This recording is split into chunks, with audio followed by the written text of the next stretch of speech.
bueno, pues una vez más aquí con el gusto de saludarte. Mi nombre es Luis Alonso Martínez y siempre con el deseo que te encuentres bendecido, que te encuentres consolado, fortalecido y como dice uno de los salmos en alguna porción, enséñanos a hacer tu voluntad porque tú eres nuestro Dios. Que ese siempre sea el deseo de cada uno de tus días durante toda tu vida. Enséñame a hacer tu voluntad porque ¿a qué Dios hemos escogido? No hemos escogido al Dios de cualquier nación. Hemos escogido al Dios de Isaac, al Dios de Abraham, al Dios de Jacob, al Dios de Moisés, al Dios de Daniel, al Dios de Habacuc, al Dios de Ezequiel, al Dios de Jeremías, al Dios de las Sagradas Escrituras, al Dios de la Biblia. Y bueno, pues en esta ocasión quiero compartir contigo una breve reflexión de la parashá. Recordemos que la palabra parashá significa porción. Y recuerda que todos los días de nuestra vida, no solamente en día de Shabbat, necesitamos por supuesto la porción de la Escritura que el Eterno quiere para nuestra vida, para edificación y para elevación. Recuerda que, y esto es como un preámbulo, recuerda que los hijos de Israel cuando estaban en el desierto, en el libro de Éxodo capítulo 16, dice que el Eterno bendito es su nombre, le dio a los hijos de Israel la indicación de que cada día iban a salir para encontrar una porción, qué interesante, una porción de maná, el pan que descendió del cielo en el contexto de los hijos de Israel en el desierto. Y dice que tenían que guardar una doble porción para el sexto día y para el día de Shabbat.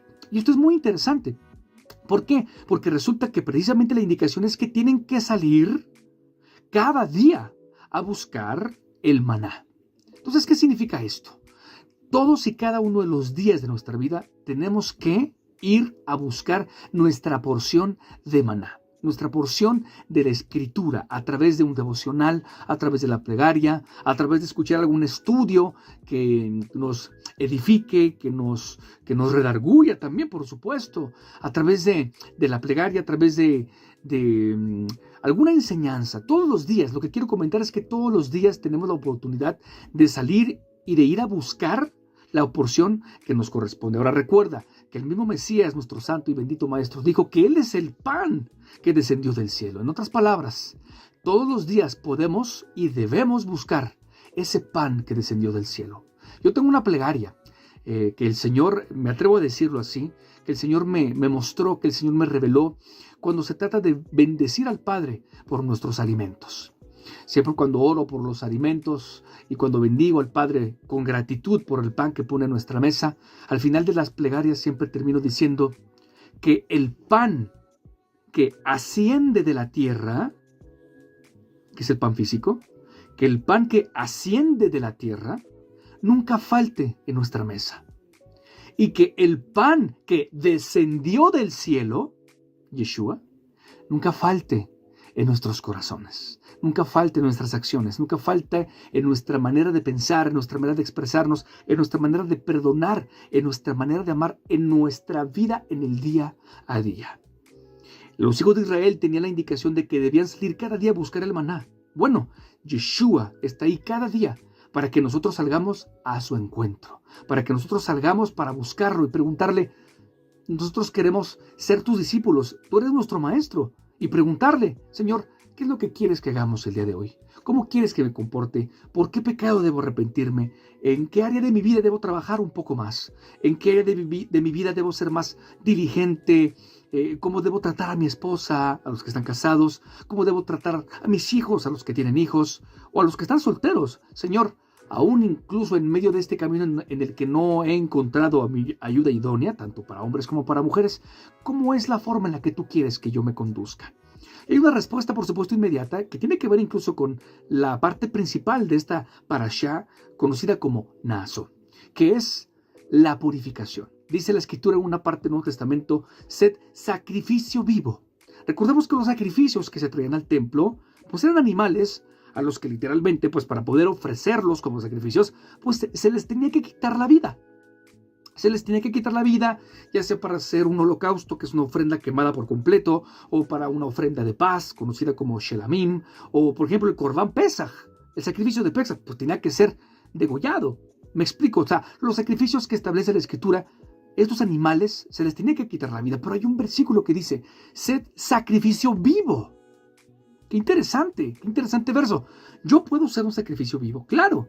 Yo puedo ser un sacrificio vivo, agradable al Señor, y tú también lo puedes ser. ¿Ok? ¿Cómo somos sacrificio vivo? ¿Nunca te has preguntado eso? Señor, ¿cómo es eso? ¿Cómo es eso de ser sacrificio vivo? Interesante. En esta ocasión quiero llevarte al libro de Números, capítulo 5, en donde habla de algo, que esta es la primera parte. Vamos a tener lectura o reflexión del capítulo 5, versos del 1 al 10, porque este es un pasaje extraordinario, incluso paréntesis. Me atrevo a decir que tiene uno de los mandamientos, para muchos inclusive más extraños de la Biblia, que es la ley de los celos. Sin embargo, de eso no hablaremos el día de hoy, solamente hablaremos de dos temas específicos, ¿ok? Y vamos a comenzar leyendo el capítulo 5 del libro de Números, también conocido como Bemidbar. Ahora recuerda, antes de leer esta porción y estos versículos, recuerda que la expresión Bemidbar, o para muchos también conocida como Bamidbar, significa en el desierto. Ve en Midbar, desierto. Y resulta que la palabra Midbar, que es desierto, en su raíz también encontramos la palabra Dabar. ¿Ok? Dabar tiene que ver con palabra. Y cuando nosotros expresamos palabras, lo hacemos con respecto de Dios, lo hacemos a través de la plegaria. Qué importante es esta enseñanza escondida, que si tú estás atravesando un desierto, Midbar, y la palabra Midbar tiene escondida en su raíz la palabra Dabar, que es palabra, sí, tiene que ver también con nunca dejes de orar, aun si tú estás atravesando un desierto, expresa palabras al Señor. Y no solamente eso, sino que en el desierto también la palabra de Dios, Midbar, Dabar, la palabra del Eterno, también se hace presente en tu vida para mostrarte alguna enseñanza o para decirte por dónde tienes que ir. Si recuerda siempre, si estás atravesando un desierto, habla, expresa la palabra a través de la plegaria y también pídele al Señor que te muestre su palabra, que está, por supuesto, ¿dónde? En la Torah, en la Biblia, en las Sagradas Escrituras. Solo y solo así podrás, como dice el profeta Isaías, saldréis con alegría. ¿De dónde? Del exilio, del desierto. Ahora sí, acompáñame al capítulo 5 y mira cómo empieza diciendo. Mucha atención. Capítulo 1, pero aquí tiene un título. Yo tengo aquí Reina Valera y el título dice, todo inmundo, interesante, todo inmundo es echado fuera del campamento. Recordemos que en el malamente llamado Antiguo Testamento, existían leyes de rituales, que para muchos hoy en día dirían, pues eso ya no está vigente, y eso ya no se aplica. Sin embargo, eso no nos exime de estudiar y de comprender la profundidad y la importancia que tienen estos mandamientos para la vida práctica del creyente, del día a día. ¿Me explico? Esto no es, pues eso es de hace muchos años, eso ya no está vigente, eso ya no importa. Claro que importa, porque hay una ley espiritual que es aplicable incluso en el día de hoy. Voy a leer, fíjate cómo empieza diciendo. Versículo 1. El Eterno, bendito es su nombre, habló a Moisés, diciendo, manda a los hijos de Israel que echen del campamento a todo leproso y a todos los que padecen, dice Reina Valera, flujo de semen, de la semilla del varón, y a todo contaminado con muerto. Así a hombres como a mujeres echaréis. Fuera del campamento los echaréis, para que no contaminen el campamento de aquellos entre los cuales yo habito.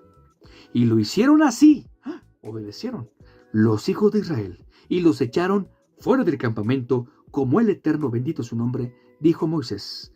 Así lo hicieron los hijos de Israel. Fíjate cómo empieza esta porción, esta parasha. Manda a los hijos de Israel que echen del campamento a todo leproso. ¿Ok? Pero el título es, todo inmundo es echado fuera del campamento. Recuerda algo bien importante. Dice una porción de la Escritura, dice el bendito Padre que tenemos, sed santos como yo soy santo.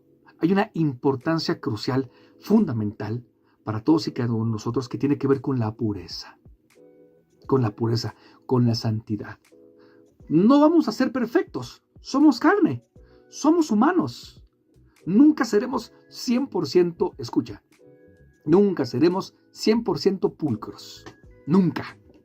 Siempre, de alguna u otra manera, por más que nos hayamos metido a la ducha, tendremos algo de suciedad, porque somos humanos, no podemos escapar a eso. Y en el transcurrir de nuestra humanidad, Experimentaremos situaciones en donde el Eterno, bendito es su nombre, establece que tendremos una impureza ritual. Aquí habla, por ejemplo, del leproso. El leproso no podía estar dentro del campamento, está una impureza ritual.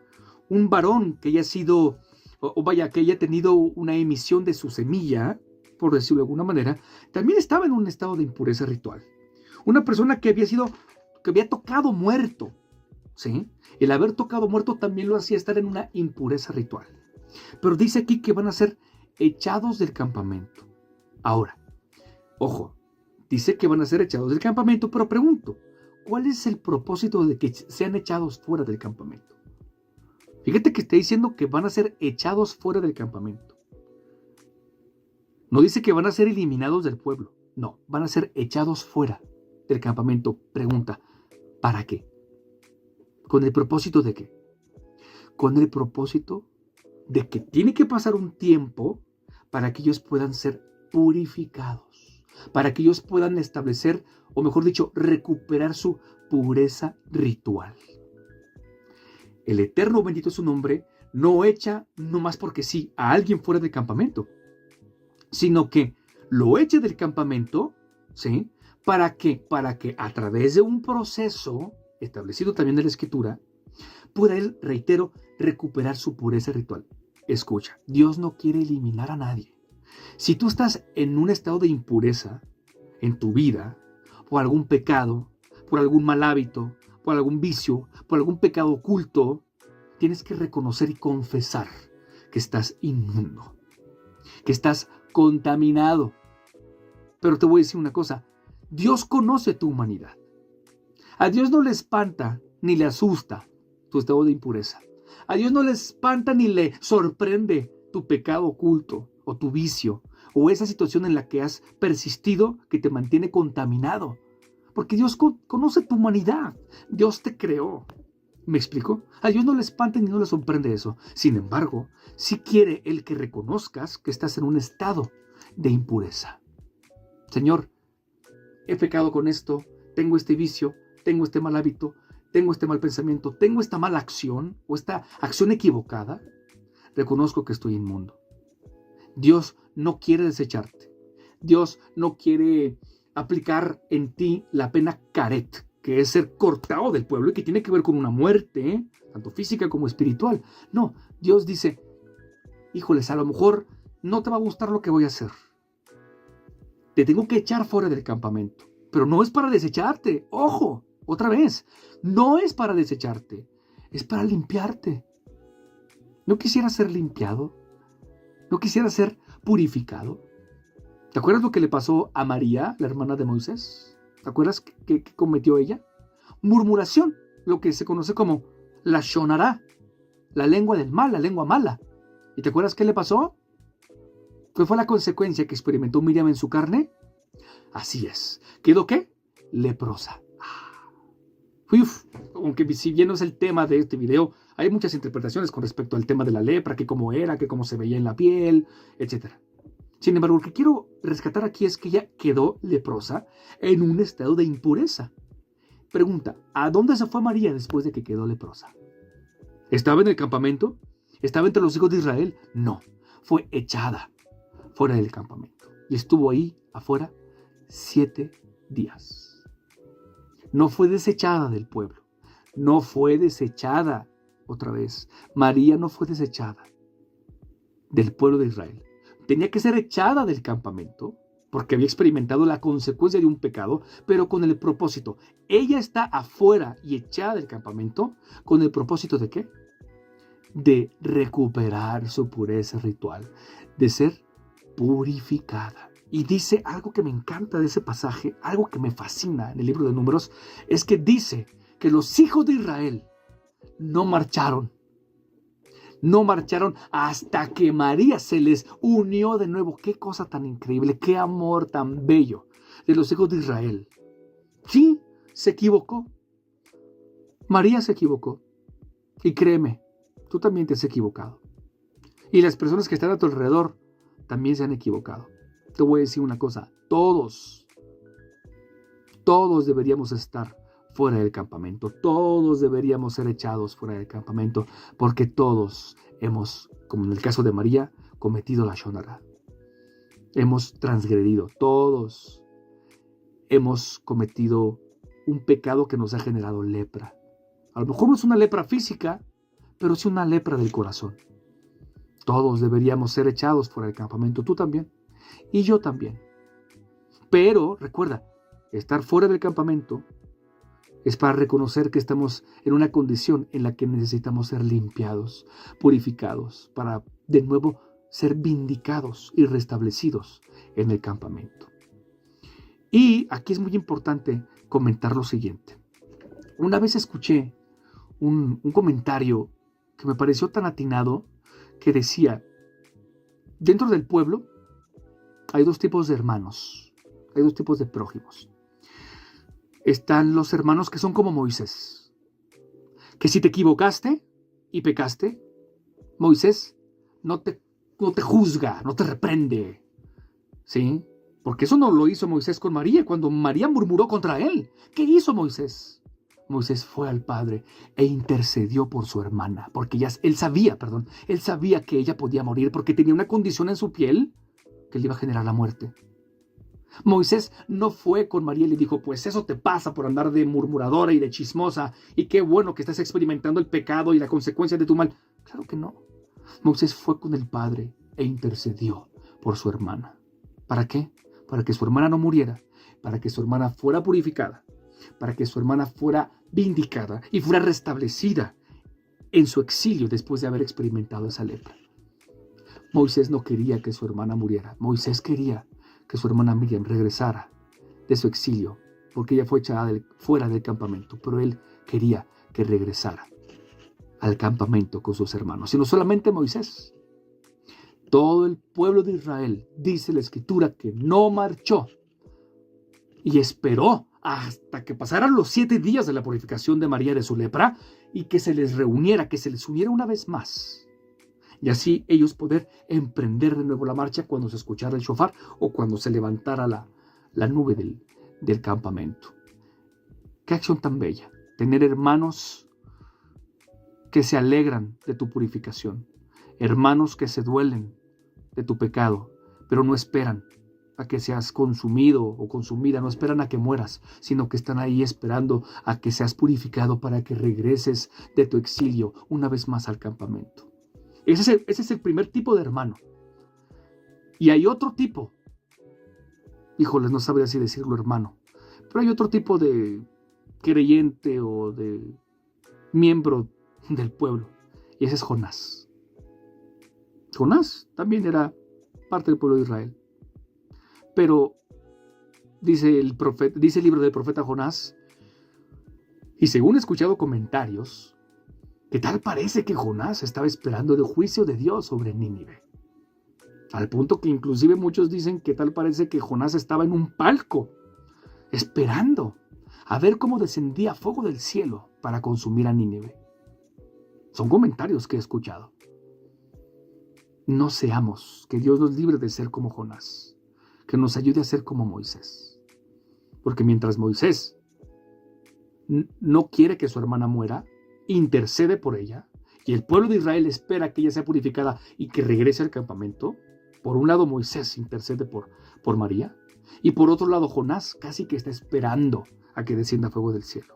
Y créeme, que Dios nos libre de ser nosotros así, y que Dios nos libre de asociarnos o de relacionarnos con personas que cuando ven que caímos, están esperando a que seamos juzgados. Están esperando a que descienda fuego del cielo. Qué triste. Porque recuerda que hay una palabra en la Escritura que dice que con la vara con la que midas, ¿te acuerdas cómo dice? Con la vara con la que midas, ¿qué? Así serás medido. Ten mucho cuidado con cómo mides. Si mides como Jonás, si estás esperando a que esa persona sea juzgada y condenada y desechada y eliminada, y mides con esa vara, con esa misma vara con la que tú estás midiendo, tú también vas a ser medido. Ten cuidado.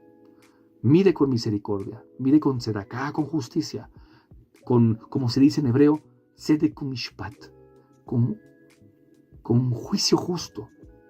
¿Sí? Como dice el Mesías, no juzgue según apariencias. Juzga con justo juicio. Recuerda, todos hemos estado en estado de impureza. Todos. Todos hemos dicho lo que no debimos decir. Sin embargo, lo dijimos. Todos hemos hecho lo que no debimos hacer. Sin embargo, lo hicimos. Dice el libro de Romanos, por cuanto todos pecaron, todos. Y todos están destituidos de su gloria, de la gloria de Dios. Bendito sea su nombre. Así que medita en eso. No te pongas a ver, como dice Yeshua, la astilla en el ojo de tu hermano. No te pongas a ver, mira, ese hermano está inmundo. ¿Ya viste el pecado de ese hermano? Está inmundo, está impurificado, está contaminado. Es lo más fácil, es lo más mediocre, es lo más común. Poder levantar el dedo contra la inmundicia de tu hermano. Mírate en el espejo y revisa qué tan inmundo estás tú. No sé, quizá a lo mejor eres tú el que tiene pecados, como dice el profeta Isaías. A lo mejor eres tú el que tiene pecados como la grana. A lo mejor eres tú el que tiene pecados como el carmesí. Colorados, rojos. Todos nos hemos equivocado. Y todos queremos ser vindicados. Todos debiéramos estar fuera del campamento. Porque nos hemos contaminado. Y todos queremos, ¿qué? Ser limpiados. ¿Qué tenemos que hacer? Ponernos a cuentas. Así dice el profeta Isaías. Dice el Señor, vamos a ponernos a cuentas. Si tus pecados son como la grana, emblanquecidos serán como blanca lana. Si tus pecados son como el carmesí, también colorados, emblanquecidos serán como la blanca nieve. Todos estamos haciendo el mejor de nuestros esfuerzos para poder vivir y para poder llevar una vida de santidad y de pureza. Eso es parte de esta parashá. Recuerda, Dios no quiere desecharte. Dios no quiere desecharte.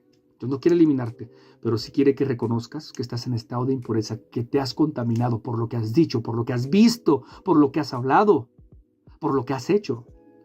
Y confiesa tu pecado. Confiesa. ¿Sí? Confiesa tu pecado y apártate de seguir pecando. Es una parte de los proverbios. El que encubre su pecado, ¿te acuerdas cómo dice el versículo? El que encubre su pecado no prosperará. Mas el que los confiesa y se aparta, el que los confiesa y deja de transgredir, el que los confiesa y se santifica, se aparta para cambiar de rumbo, de dirección, de mentalidad, ese alcanzará misericordia. Si has pecado, y voy con la segunda parte de esta parashá, si has cometido una transgresión, si has ofendido a alguien, y estás en estado de impureza, si estás inmundo, confiesa. Confiesa, pero recuerda, confesar no es suficiente. Es importante, sí, claro, por supuesto. Mucho, pero que mucho, muy importante confesar nuestro pecado, nuestra falla, nuestra falta. Pedir perdón también es importante. Te confieso, Señor, mi pecado y te pido perdón, claro. O si has pecado contra alguien, ¿sí? Confiesa tu error y pide perdón. Sin embargo, y esta es la segunda parte de esta parashá, confesar tu pecado es importante, sí, claro, tienes que hacerlo. Sí, claro, estás obligado. Si te equivocaste, tienes que confesar. Y tienes que pedir perdón. Claro, por supuesto. Sin embargo, confesarte y pedir perdón no es suficiente. La Escritura establece, libro de Números capítulo 5, versículos del 5 al 10, que tienes que restituir. La ley de la restitución. Tienes que compensar. Dice el libro de Números capítulo 5, voy a leer del verso 5 al verso 7, que es prácticamente donde está como la esencia de esta mitzvah, de este mandamiento. Dice, además, habló el Eterno, bendito es su nombre, a Moshe, a Moisés, diciendo, di a los hijos de Israel, el hombre o la mujer que cometiera alguno de todos los pecados con que los hombres prevarican contra el Eterno y delinquen, verso 7, aquella persona confesará el pecado. ¿Ya viste lo que te dije ahorita? confesará el pecado que cometió y ya. Hasta ahí. No dice hasta ahí. Sigue diciendo lo siguiente.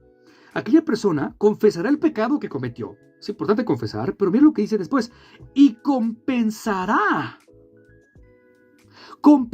enteramente el daño.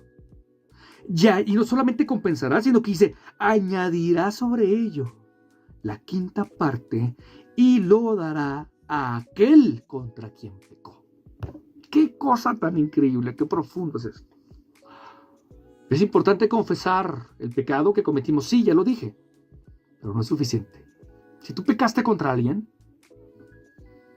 y le confesaste, oye, sabes que yo pequé contra ti, me equivoqué. Qué bueno, te felicito, te lo aplaudo, qué bueno.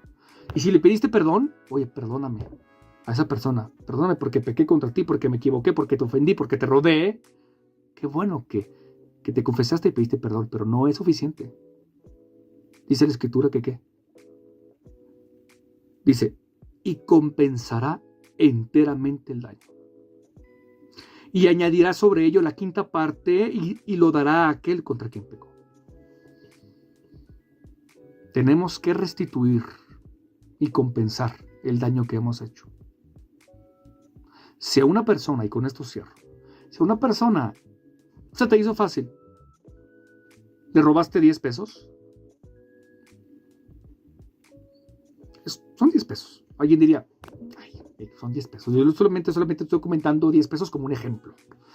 O para los chilenos, vamos a decirlo así, también, no sé, que serán, estoy pensando en, según recuerdo, cuando estuve por allá por Chile, 5,000 pesos chilenos. Vamos a decirlo así.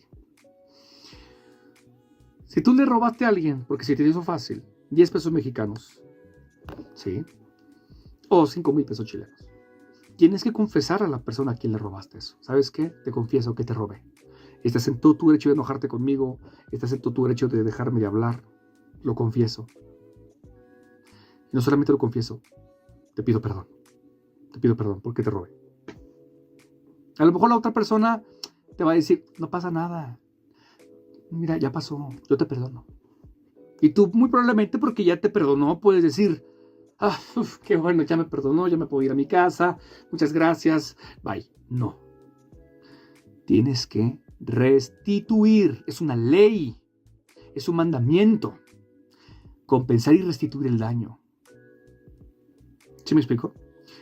Voy a hablarlo en la moneda mexicana, ¿sí? Si tú se te hizo fácil y robaste a alguien 10 pesos mexicanos, tienes que confesarle a esa persona, tienes que pedirle perdón. No solamente le vas a regresar los 10 pesos que le robaste, sino que la Escritura dice que le vas a añadir la quinta parte.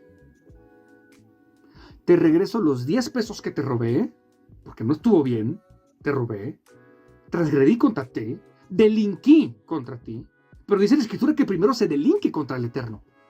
Esto es bien importante, bien súper importante. Lo vuelvo a leer, fíjate lo que dice. El hombre o la mujer que cometiera alguno de todos los pecados con que los hombres prevarican contra el Eterno y delinquen. ¿Qué quiere decir esto? Cuando tú pecas contra alguien, hay un principio en el judaísmo que es pecar, un pecado de persona a persona. Hay pecados que cometemos directamente contra el Eterno nos libre de pecar contra Él, claro. Pero hay pecados que cometemos directamente con el Eterno. Y nos podemos poner a cuentas directamente con Él. Señor, perdóname porque cometí este pecado que no te agradó. Esto es directo con el Padre. Escucha, mucha atención que no se te olvide esto, por lo que dice esta parasha, esta porción. Cuando tú pecas contra otra persona, ¿sí? Esto que te estoy diciendo del pecado de persona a persona, cuando tú pecas contra otra persona, contra quien pecaste primero no fue contra la persona, fue contra el Eterno. Siempre el pecado, siempre cualquier pecado, sea contra el Eterno o sea contra el prójimo, siempre el pecado, cualquiera que este sea, siempre es contra Dios, siempre es contra el Eterno. ¿Te acuerdas lo que pasó en el Salmo 51? ¿Por qué David escribió el Salmo 51? ¿Te acuerdas? Porque él pecó. ¿Pero te acuerdas qué pecado cometió? ¿Te acuerdas de Urías? ¿Te acuerdas de Betsabé? David cometió adulterio. Pecó contra Betsabé, pecó contra él, porque dice el Nuevo Testamento que el que fornica peca contra su propio cuerpo, pecó contra él, pero en primera instancia pecó contra Dios. Pecó contra Urías. Sí, o sea, aquí hay 4, ¿sí? Aquí hay 4 ofendidos del pecado de David. Pecó contra Urías, pecó contra Betsabé, pecó contra el Eterno y pecó contra sí mismo. ¡Qué cosa tan fuerte! ¡Qué increíble!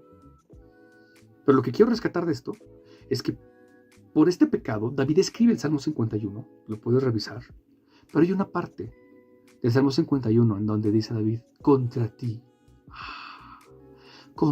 solo he pecado y he hecho lo malo delante de tus ojos. Claro, es obvio que David había pecado contra Urías, es obvio que David había pecado contra Betsabé, es obvio, pero David sabe contra quién en primera instancia fue su pecado. Y ese fue Dios. David sabe que contra quien pecó primero es contra Dios. Por eso lo dice, contra ti solo he pecado y he hecho lo malo delante de tus ojos. ¿Te acuerdas lo que dijo José, el soñador? Cuando la esposa de Potifar lo estaba seduciendo y que lo estaba ahí tentando que cayera en fornicación, en adulterio. ¿Te acuerdas lo que dijo José? Mi pecado no es contra ti y contra Potifar. Mi pecado es contra quién? Contra el de arriba. Recuerda siempre eso. Cualquier pecado que Dios nos libre, que nos dé temor de Dios, cualquier pecado que estés a punto de cometer, recuerda que siempre es en primera instancia contra Dios. Ahora, si tú pecaste contra una persona, recuerda, ya lo comenté, tu pecado en primera instancia fue contra Dios. Tú puedes acercarte a Dios y decirle, Señor, perdóname porque pequé contra fulano, perdóname porque pequé contra mengano, perdóname, Señor, porque pequé contra esta persona. Vaya, lo relacionado con tu ofensa hacia Dios, te lo perdona Dios, aunque hayas pecado contra otra persona. Vuelvo a decirlo. Lo que corresponde a tu ofensa contra Dios, aunque sea pecado de persona a persona, y tú le pides perdón a Dios, Dios te perdona. Lo que le corresponde a Dios es perdonarte. Pero Dios no te perdona lo que le corresponde a la persona perdonarte. Vuelvo a decirlo. Si tú pecaste contra otra persona y tú le pides perdón a Dios, lo que corresponde a tu ofensa contra Dios, porque siempre se peca primero contra Él, porque dice el Salmo 51, contra ti solo he pecado. ¿Sí me explico? Contra ti solo he pecado. Lo que corresponde a esa ofensa contra Dios, Dios te la perdona si tú le pides perdón de todo tu corazón. Pero la ofensa que cometiste contra la persona directamente, eso no te lo perdona Dios. Te lo tiene que perdonar la persona contra la que pecaste. Por eso es importante que vayas con la persona contra la que te equivocaste, a la que ofendiste, a la que le robaste, etc. y le pidas perdón. Eso no te lo perdona Dios. Te lo tiene que perdonar esa persona. Aquí lo dice claramente. Aquella persona confesará el pecado que cometió. Confieso que pequé. Y compensará. Tienes que ir con la persona. Confesarle que te equivocaste. Pero no, ahí no se queda. Ya lo comenté. Ahí no queda el asunto. Tienes que buscar la manera en cómo compensar y restituir el daño que hiciste hacia esa persona. Tú puedes decir, Señor, pues mira, la próxima reunión, yo pequé contra esta persona, pero te prometo que voy a llevar una ofrenda. Es un ejemplo, ¿sí? Una ofrenda de 3,000 pesos mexicanos, ¿sí? No lo sé. O la cifra que tú quieras. Y el Dios dice, oye, qué buena onda, claro, gracias por la ofrenda. Pero ¿dónde está la compensación y la restitución que tienes que hacerle a esa persona? ¿Recuerdas lo que dijo Yeshua? Si hay una contienda y un pecado contra tu hermano y tú quieres traer una ofrenda, ¿sí? ¿Qué dice Yeshua? Deja ahí tu ofrenda. Primero ve y reconcíliate con tu hermano. Primero ve con tu hermano y reconcíliate con él. Y después que ya te hayas reconciliado con tu hermano y te hayas puesto a cuentas con tu hermano y le hayas restituido y le hayas compensado, ahora sí ven y trae tu ofrenda. ¿Te acuerdas de Zaqueo? Zaqueo, eso se lo confesó Yeshua. Porque recuerda que Zaqueo era una persona muy adinerada. Sí, según recuerdo, Zaqueo era el principal de los publicanos, cobrador de impuestos.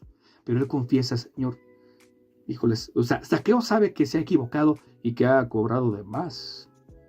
Y que no ha sido correcto eso. Pero Zaqueo le dice a Yeshua, he devuelto lo que debo y he pagado.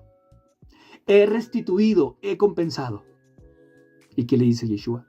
Desciende del árbol, o voy a ir a tu casa, porque tú eres un hijo de Abraham. La salvación, dice Yeshua a Zaqueo, la salvación ha llegado a tu casa, porque tú eres un hijo de Abraham. ¿Qué significa esto de ser un hijo de Abraham? Yeshua lo que está diciendo es que tú, Zaqueo, sí te estás comportando como Abraham, porque acuérdate que los fariseos le decían a Yeshua, nosotros tenemos a Abraham por padre. ¿Y qué le dice Yeshua? Claro que no. Si fuerais hijos de Abraham, ¿te acuerdas lo que dice Yeshua? Si fuerais hijos de Abraham, ¿las qué? Las obras de Abraham haríais. Las obras, las acciones. Ustedes no son hijos de Abraham. Ustedes no se comportan como Abraham. Ser hijo de alguien es manifestar las virtudes, las acciones, el comportamiento, la conducta, la personalidad de esa persona de quien se dice ser hijo. Yeshua está diciendo, Zaqueo, tú estás expresando y manifestando las virtudes, la personalidad y la conducta de Abraham. Por eso dice Yeshua, tú sí eres hijo de Abraham. Te estás comportando como Abraham. Y no solamente te estás comportando como Abraham, por haber compensado y restituido el daño que has hecho, la salvación ha llegado a tu casa, Zaqueo. ¡Wow! ¡Qué cosa tan increíble! Está diciendo Yeshua a Zaqueo. ¿Quién quiere? Yo te pregunto, ¿quieres que la salvación llegue a tu casa hoy?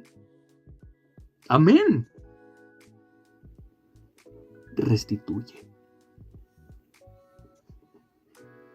Compensa. Como lo hizo Zaqueo. Híjoles, es que me cuesta mucho, es que es bien difícil. Claro que es difícil. Nadie dijo que iba a ser fácil. Es difícil confesar que pecaste, que te equivocaste contra tu hermano. Pero si te dices ser hijo de Dios, si te dices ser discípulo del Maestro, creo que tenemos que obedecer. Todos queremos ser salvos. ¿Quieres alcanzar la salvación que alcanzó Zaqueo? Tienes que compensar y restituir el daño que has hecho. Es que ya le pedí perdón a Dios. Ya Dios me perdonó. Qué bueno. Te felicito. Te aplaudo. Qué bueno. Y ya, para mí eso es suficiente. Que Dios me haya perdonado. No es suficiente. Si pecaste contra alguien, el perdón de Dios no es suficiente. Tiene que perdonarte esa persona contra la que pecaste. Y otra vez, lee sobre la restitución, libro de Números capítulo 5, verso 7. Y compensará enteramente el daño. Y añadirá sobre ello la quinta parte y lo dará a aquel contra quien pecó. Esa es la mitzvah. No lo digo yo. Aquí está. Aquí está.